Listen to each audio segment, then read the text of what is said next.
المكتب التعاوني للدعوة والإرشاد وتوعية الجاليات بخميس مشيط. الحمد لله والصلاة والسلام على رسول الله وعلى آله وصحبه وآله. Now we'll move into talking about a great companion, Prophet Muhammad sallallahu alayhi wasallam. A person who, I could say, chose his own way, who decided himself regarding the message when there was a lot of propaganda, a lot of media work against the message of Prophet Muhammad sallallahu alaihi wasallam, against the Prophet himself. And he proved that every one of us could be exemplar in what we believe in. To him, it was not enough to just accept, but to deliver. We gain a lot of knowledge sometimes about many issues, but very few of us disseminate that knowledge. And this is the value of knowledge. Knowledge is just like a product. Just like? A product, okay? And it is worthless if you don't have a good distributor, okay? And this is the problem with many Muslims, that sometimes we know a lot about Islam, but we do little effort to share Islam or Islamic values, Islamic issues, information with others. Sometimes we don't share it with our families. So when you have a good product, we need to have good marketing. You have to have good marketing. You could keep the Quran there and nobody would look at it. But if you carry the Quran around, now you're marketing the Quran. I'm sorry for using this term, but you share it with others. People would know about what you have. You don't keep it for yourself, you keep it to others. So this man, his companion Prophet Muhammad sallallahu alaihi wasallam, he is from these mountains. This man was, أخونا Tufayl lived among them, Jibal Zahrana. Okay, he lived in these areas. He was among the nobility of his people. He came to Mecca for a visit. He didn't come to learn about Islam or to listen to Prophet Muhammad sallallahu alaihi wasallam. No, he came to visit and visit the Haram. Okay, the Arabs used to go there, and they have their own pagan rituals. So when he went to Mecca, he was received by the dignitaries of Quraysh, the leaders of Quraysh. They welcomed him. They knew him very well. They respected him. And they warned him, say, be careful. We have a sorcerer here, a person who is disseminating wrong information. Be careful. His magic might overhaul you. Don't talk to him. Don't listen to him. And you are most welcome. He said, thank you for warning me against this evil man. I promise that I will not listen to him, because I'm not an ordinary man. I am the leader of my people, and I shouldn't go with those people. You see how propaganda works? No. So he went to make tawaf around the Kaaba. And the Prophet ﷺ was reciting Quran. When they said, that is the man, and he is a soothsayer, be careful. Don't let his magic get into your heart. His magic goes through the ears. So he took cotton, ear puffs, you see, and he filled his ears with cotton and started making tawaf. Every time he passes by Prophet Muhammad sallallahu alaihi wasallam while he was praying and reciting the Quran, he feels some attraction. He wanted to hear.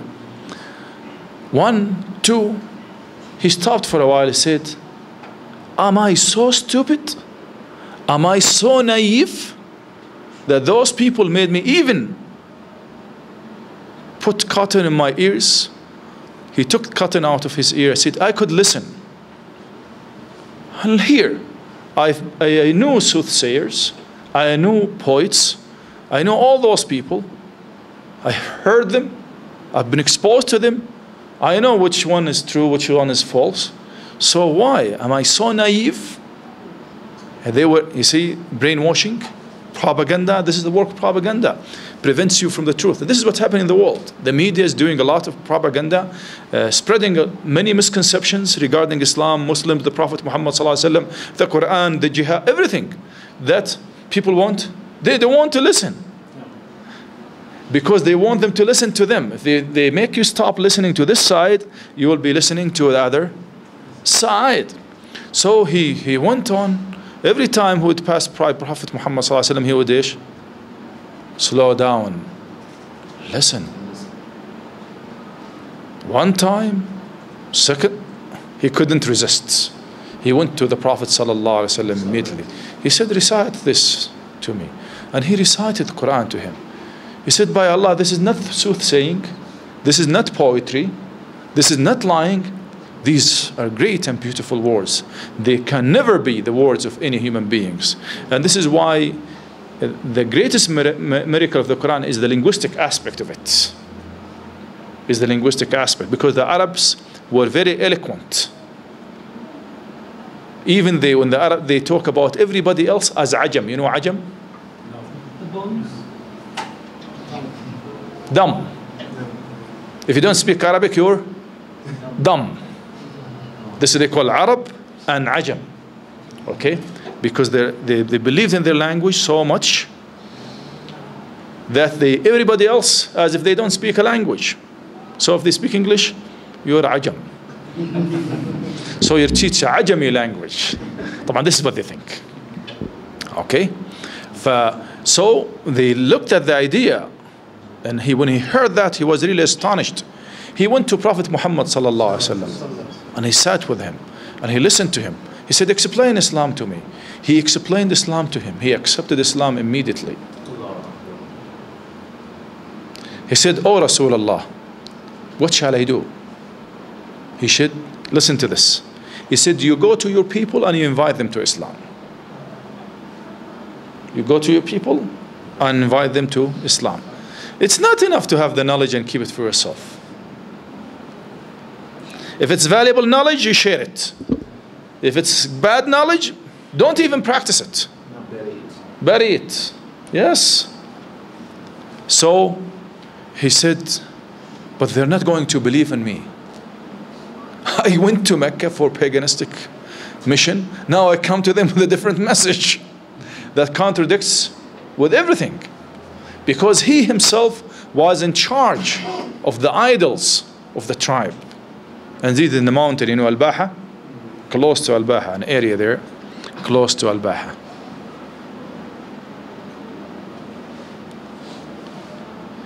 He said, I'll give you light in your finger. In here I'll have a torch. Turn it on, you turn it off. This will be your miracle to your people. He said, please, O Prophet of Allah, if you put it in my body, they will think something happened to me. Possessed by the devils or whatever. And they do this to me, this is why I changed my mind. Why didn't you put it in my stick? On my stick. So his stick was turned into torch. He took that stick, went to his people. You know the man? No. We haven't heard of him? Not yet? Shall I tell you a word for a while? Tell us. No, I'm not going to tell you. So, he immediately went to his people. And at night, he turned on the torch, the flashlight. They saw it from far away. The whole village came to him. It is so and so. It is so and so. They didn't know what was the message. His father came to him. His father came to him. And he said, stop, you're not my father. His mother came to him. He said, stop, you're not my mother. He said, why? What happened to you? We come to receive you. You are my son. He said, your father, my father, when you believe in Allah as the only true God and Muhammad is his messenger. They said, we believe in what you believe. His wife came to him with his children and said, no, you're not my children. You're not my wife. unless you believe in Allah and His Messenger. So, Allahumma salli ala Rasulullah. When they gathered, He explained Islam to them.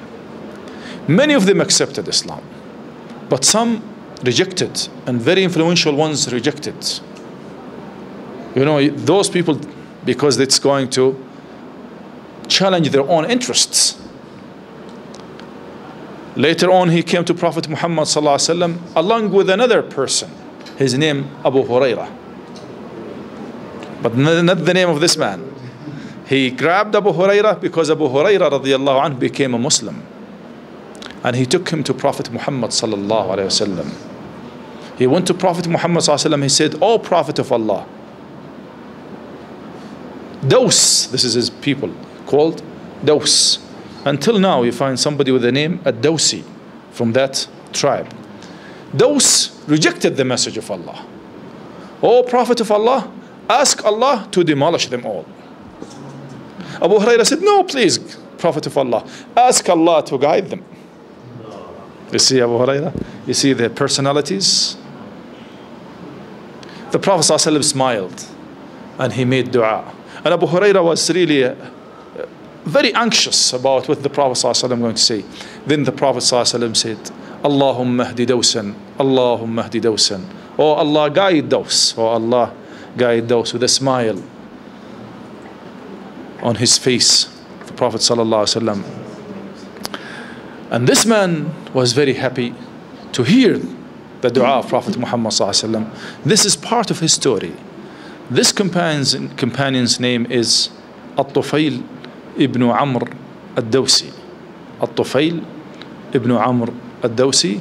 He's among the great companions of Prophet Muhammad ﷺ, and he was the one who called Abu Hurairah to Islam, because Abu Hurairah was one of his tribal subjects, if we may say, who accepted Islam.